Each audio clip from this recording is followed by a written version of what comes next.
commence tout de suite avec notre première affaire, notre première histoire, qui concernait un salarié qui avait été embauché avec un forfait jour en tant que responsable de centre de profit. Il se trouve que quelques années après son arrivée, il a demandé à son employeur le paiement d'heures supplémentaires en contestant la convention de forfait qui lui avait été faite en début de contrat. Son employeur avait refusé donc le paiement de ces heures supplémentaires et donc le salarié avait pris acte de la rupture au tort de l'employeur. Et son argument, ou ses arguments, étaient de faire valoir que la convention de forfait était illicite parce que, ne comprenant aucune garantie sur le respect des durées maximales du travail, sur le respect des temps de repos, il n'y avait pas non plus de contrôle sur les jours travaillés et aucun entretien annuel n'était organisé entre lui et son employeur. L'employeur en face contestait les arguments du salarié en disant que les fonctions de ce salarié le plaçaient dans la catégorie de cadre dirigeant, ce qui de fait l'excluait du décompte des heures supplémentaires. Donc, sur son contrat de travail, il était précisé qu'il était cadre en convention de forfait.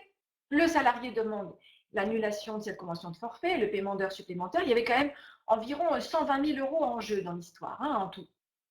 Et l'employeur nous dit non, non, non, ce monsieur, il n'était pas cadre en forfait jour, il était cadre dirigeant. Alors, que pensez-vous des chances de succès de ce monsieur? Alors, Stéphanie, si cadre dirigeant, il ne pouvait être embauché par un forfait jour, donc heures supplémentaires dues. D'accord? Alors, c'est vrai que concrètement, pour les cadres dirigeants, ils sont exclus complètement d'un quelconque décompte de la durée du travail. Donc, effectivement, là, mais Armélie, pardon, c'est ce qui est écrit dans le contrat qui compte. Martine, le contrat était cadre au forfait, donc pas dirigeant. Allez, je prends encore une réponse de votre part. 120 cas, c'est beaucoup. Attends, respecter les heures de repos. Ben là, en l'occurrence, il n'y avait pas grand-chose qui avait été respecté, Cécile. Donc, le salarié est arrivé avec une série de comment je peux dire, de faits, enfin, d'éléments qui laissaient présumer qu'il avait fait ses heures supplémentaires. Florian ne sait pas. Alors, je vous donne la réponse sur la page d'après. La solution, vous êtes effectivement quelques-uns à nous l'avoir donnée. L'employeur ne peut pas jouer sur les deux tableaux, effectivement. Si ce salarié a été placé sur le régime du forfait jour, cela avait été contractualisé sur son contrat de travail, il est bien évident que l'employeur ne peut pas par la suite soutenir qu'il avait le statut de cadre dirigeant pour s'exonérer du paiement des heures supplémentaires. Alors qu'aurait dû faire l'employeur, le cas échéant, s'il voulait limiter les effets d'une convention de forfait qui n'avait pas de valeur et éviter néanmoins de payer des heures supplémentaires. Il aurait peut-être pu faire un avenant au contrat de travail du salarié, bien sûr Agnès, un avenant lui faisant pour lui dire que voilà, on vous passe en tant que cadre dirigeant vos fonctions, vos responsabilités, votre niveau hiérarchique dans l'entreprise, votre rémunération fait que, selon la convention collective, le cas échéant, font que plutôt vous êtes effectivement dans cette catégorie.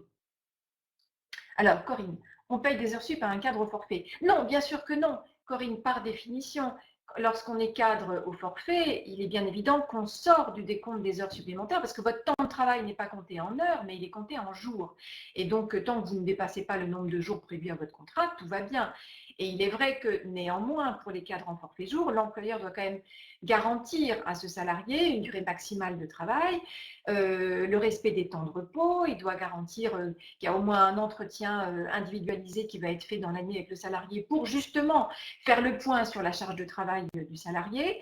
Maintenant, si rien de tout cela n'est respecté par l'employeur, cela peut effectivement remettre en cause la validité de la convention de forfait. Et donc, du coup, si on la remet en cause et que les juges la déclarent illicite, cette convention de forfait, cela peut permettre absolument au salarié de réclamer une montagne d'heures supplémentaires. Mais à partir de là, au salarié de se garantir un certain nombre d'éléments pour faire valoir qu'il a bien fait des heures supplémentaires qu'il réclame.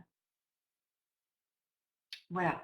Oui, on peut payer des jours supplémentaires, c'est exact, Olivier, bien sûr.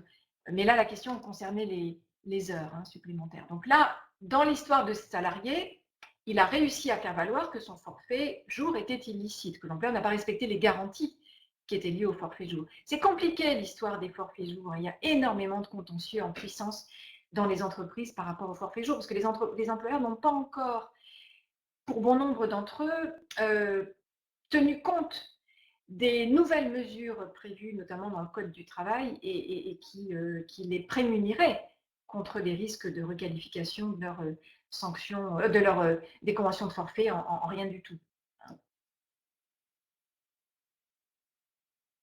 Oui, Catherine, tout à fait.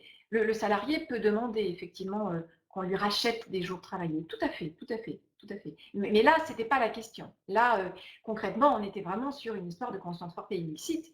Le salarié voulait que on fasse tomber en fait la convention de forfait pour bénéficier donc d'une montagne d'heures supplémentaires qu'il disait avoir accomplies et qui ont été validées par le juge d'ailleurs, hein. Et l'employeur a eu cet argument, tenter de faire valoir qu'il n'était pas au forfait, mais qu'il était cadre dirigeant pour justement éviter de payer les heures sup. Mais à la base, l'erreur commise par cet employeur dans cette affaire, à la base, l'histoire, c'était que la convention de forfait, que les obligations de l'employeur liées à la convention de forfait n'ont pas été respectées par l'employeur. Voilà.